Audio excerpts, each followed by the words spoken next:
विश्व भर में युवाओं के समक्ष, युवाओं के परिजनों परिवारजनों के समक्ष, देश के दुनिया के समाज के समक्ष, देशों के समक्ष जो सबसे बड़ी चुनौती है वो है अवसाद और अवसाद के साथ में नशा।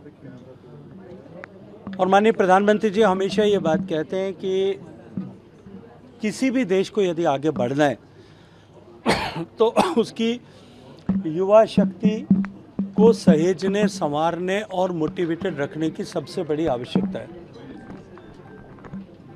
देश में बढ़ते हुए नशे के प्रभाव को कम करने और नशे से युवा दूर रहें, इस दृष्टिकोण से माननीय प्रधानमंत्री जी के मार्गदर्शन से पिछले 1 साल से देश के सरकार के विभिन्न मंत्रालय समन्वित रूप से प्रयास कर रहे थे।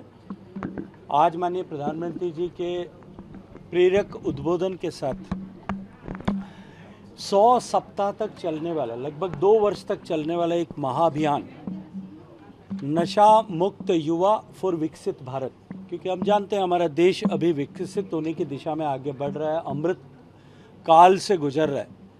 ऐसे कालखंड में हमारे युवा जो हमारे इस परिवर्तन के, इस ट्रांसफॉर्मेशन के, विकसित भारत के वाहक और सबसे बड़ी शक्ति है, वो नशे से मुक्त हों, दूर रहें। इस दृष्टिकोण से देश के सभी कोनों में लगभग 14,000 से ज़्यादा कार्यक्रम आयोजित कर 2 करोड़ युवाओं ने एक साथ नशा मुक्त रहने और समाज को नशा मुक्त बनाने के लिए एज ए वॉलंटियर काम करने, कम से कम 5 लोगों को नशे से दूर रहने के लिए प्रेरित करने या नशा छोड़ने के लिए उनका साथ देने के लिए एक शपथ लेकर के आज से अभियान का प्रारंभ हुआ है। और अब आने वाले 100 सप्ताह तक हर संडे के दिन विश्वविद्यालयों में, कॉलेजेस में, समाज में, इंस्टीट्यूशंस में, वर्क प्लेसेस पर, सभी जगह पर इस तरह से सभी लोग जिन्होंने आज शपथ ली है वो सब लोग अपने उपलब्ध समय के अनुरूप वॉलंटियर की तरह इस पर काम करेंगे। और मैं ये मानता हूँ कि ये विकसित भारत के इस मार्च में एक मील का पत्थर आज का अभियान साबित होगा। देश की सरकार, राज्यों की सरकार, धार्मिक संस्थाएं, स्वयंसेवी संस्थाएं, सामाजिक संस्थाएं और इसके अतिरिक्त देश के युवा स्व प्रेरणा से साथ जुड़ कर के जब इस पर काम करेंगे और जो वायुमंडल का निर्माण होगा वो वायुमंडल निश्चित रूप से देश को नशा मुक्त कर, समाज को सशक्त कर, एक मोटिवेटेड सोसाइटी टू अचीव विकसित भारत, उस दिशा में लेकर के जाएगा। सर, एक बार फिर से कांग्रेस में फूट पड़ती दिखाई दे रही है, क्योंकि अभी धारीवाल जी ने का बयान आया कि मुझे लगता है कि आज जिस मंच पर खड़े होकर के हम बात कर रहे हैं, जहां हम प्रतिभाओं के सम्मान की बात कर रहे हैं, जहां हम समाज में ऐसे अचीवर्स जिनके कारण से समाज अपने आप को गौरवान्वित महसूस करता है, या ऐसे अचीवर्स जो समाज को अपने पुरुषार्थ से अर्जित प्रतिष्ठा से प्रेरित कर सकते हैं, वहाँ खड़े होकर के मुझे लगता है राजनीतिक विषय पे चर्चा करें वो अनुचित होगा। और वैसे भी वो उनके घर का विषय है, किसी दूसरे की। मैं पहले भी कई बार कह चुका हूँ, पति पत्नी के झगड़े में पड़ोसी को नहीं पड़ना चाहिए। राहुल गांधी पर एफआईआर दर्ज हुई है जो लोकसभा के अंदर। देखिए वो संवैधानिक प्रक्रिया है और संवैधानिक व्यवस्था है और एक बार दर्ज होने के बाद अनुसंधान का हिस्सा है। Let the investigation happen. मैंने कहा ना कि ये जो है निश्चित रूप से उन्होंने जिस तरह का गैर जिम्मेदाराना आचरण किया, हालांकि वो नई बात नहीं है उनके लिए। उन्होंने संसद के बाहर, संसद के भीतर, देश के बाहर कई बार इस तरह का व्यवहार किया है। उसका प्रयोजन तो वो जानते होंगे क्यों ऐसा कर रहे हैं, वो किस महत्वाकांक्षा की पूर्ति के लिए कर रहे हैं, देश भी जानता है।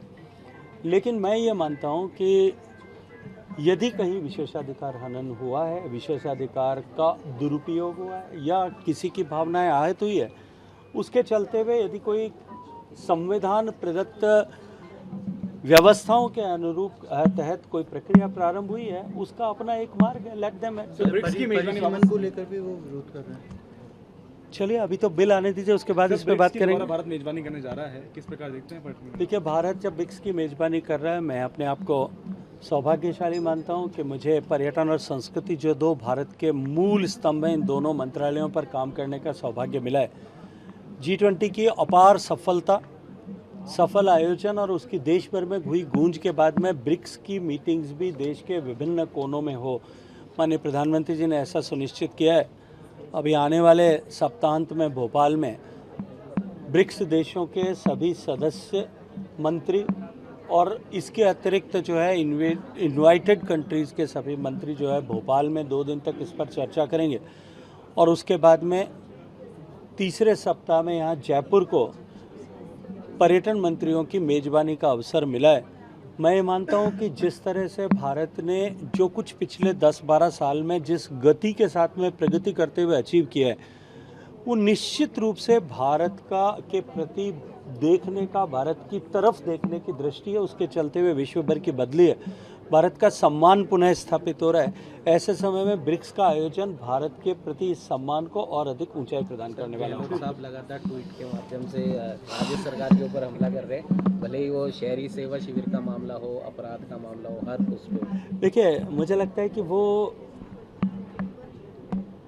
विपक्ष के बड़े नेता होने के नाते, प्रतिपक्ष के, उनकी पार्टी ने हालांकि उनको ये मौका नहीं दिया है अब की बार, लेकिन फिर भी, अब उसकी पृष्ठभूमि में मैं नहीं जाना चाहता क्यों नहीं दिया, लेकिन फिर भी एक बड़ा चेहरा होने के नाते उनकी जिम्मेदारी है, वो अपनी जिम्मेदारी के निर्वहन के लिए जो काम कर रहे हैं उनको करना ही चाहिए।